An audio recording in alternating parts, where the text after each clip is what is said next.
There are several questions that have arisen from a story that was told some days ago. And those questions are, what is it that has been a constant, ever present in our life that's disallowed us from being seduced for any length of time, you might say, into an I am a this or a that, I'm a doctor, I'm an athlete, I'm a mother, I'm a teacher, I'm a healer.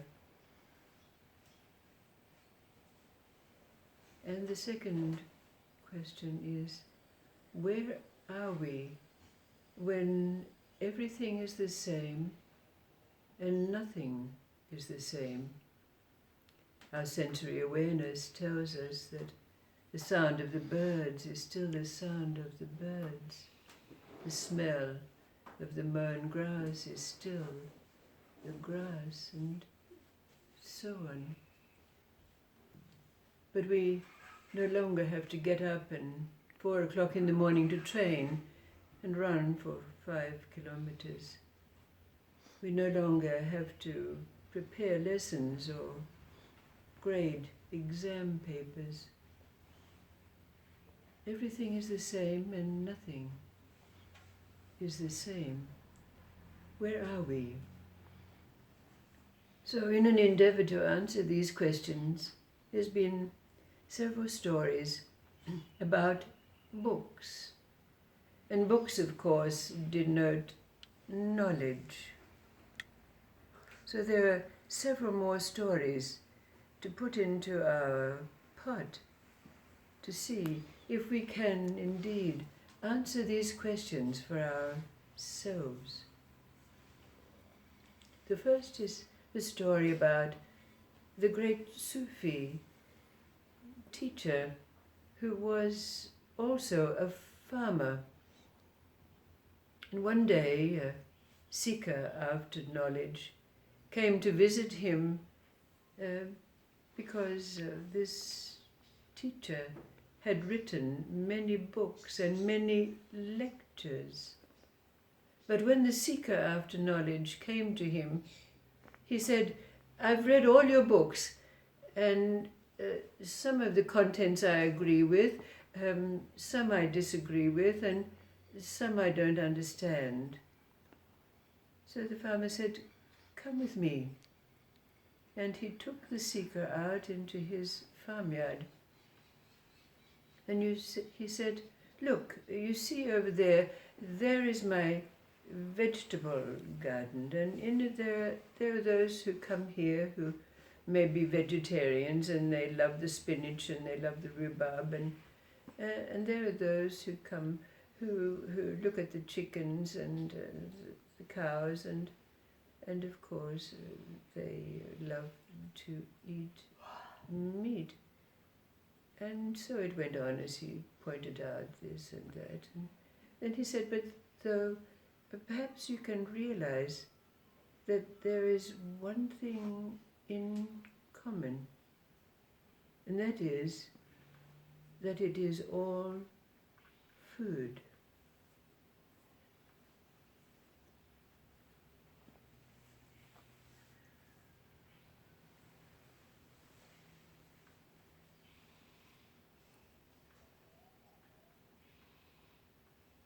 Then there's a story about a great Sufi also, who had a book that contained the interviews, the interactions over a period of 20 years that he'd gained in his travels by visiting learned pundits, learned teachers.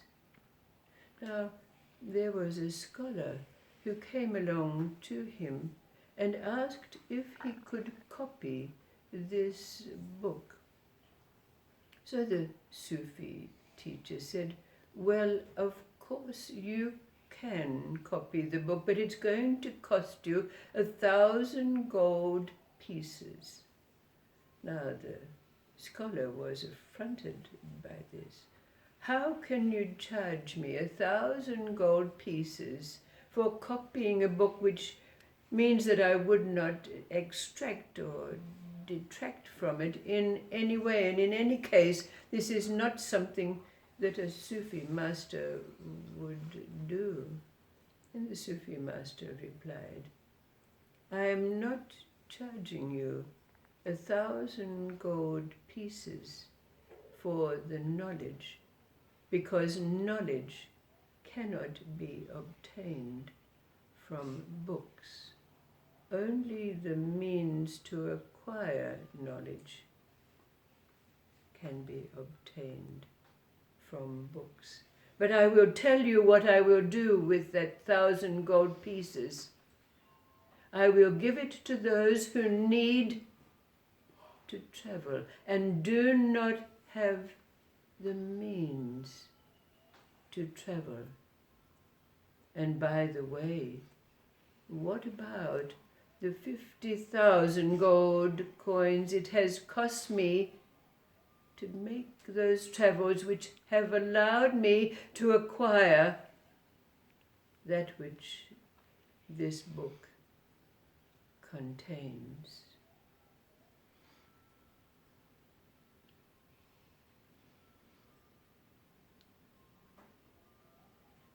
I have my own story, which some of you already know, and perhaps it will resonate with you. At the age of 24 or 25, having what might be called a unifying experience, or what could be termed an experience of the whole, for the next 20 and plus years, I spent acquiring books, reading those books, believing that in doing so I could extract from them the pieces of a puzzle that would put together that experience once again. But after all of those years of acquisition of books, devouring the knowledge, understanding some, discarding some, believing others, I had a dream. I dreamt that I had to make a telephone call. And the telephone was upstairs. And to get upstairs, I had to ascend a steep ladder. When I climbed the stairs, upstairs, the room was filled with trash, books and the like. I found the telephone, but I could not find where to plug it in. A few weeks later, after that dream, I met a yogi, and in an encounter with her, something happened. A plugging in, maybe. But after that, all the books had to go. Some of them en masse, and others, one by one, with a reluctance to let them go, believing that they were the receptacles of truths that might have been found. But along with the books, the truths also had to go.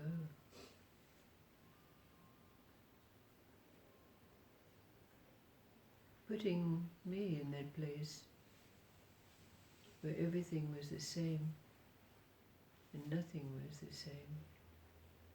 But one thing I knew, I could no longer say, I am a seeker.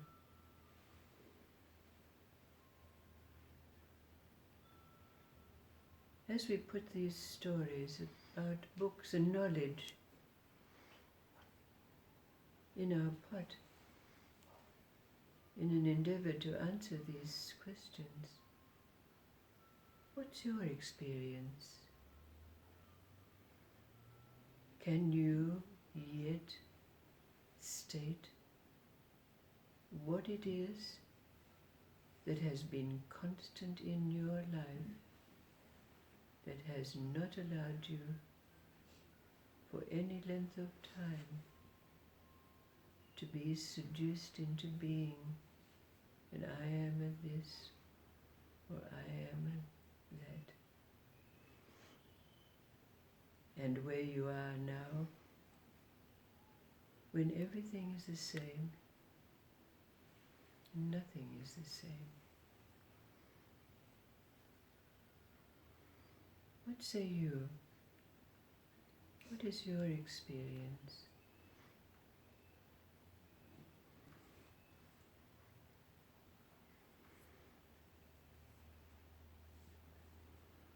There's another little story that comes to mind. There's this story about the author who goes to the doctor and he says, I have this dreadful bellyache, I've got reflux and I can't eat anything because I can't swallow, but besides that I'm constipated and I feel terrible. And the doctor looked at him because he'd known him for many years and he said, I believe that you've been in the process of writing some more poetry. Have you put it out there yet? And the author said, no, I haven't. So the doctor said, tell me now. Come on, out with it. What's this poem in you? So he made the author recite his poem over and over and over again. And the doctor says, well, now you can go because you're cured. It was your knowledge that was stuck inside of you that had to come out.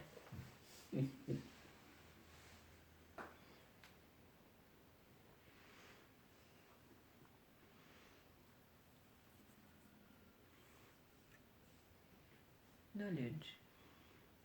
What does it mean for you? Is it an accumulation of book learning and experiences?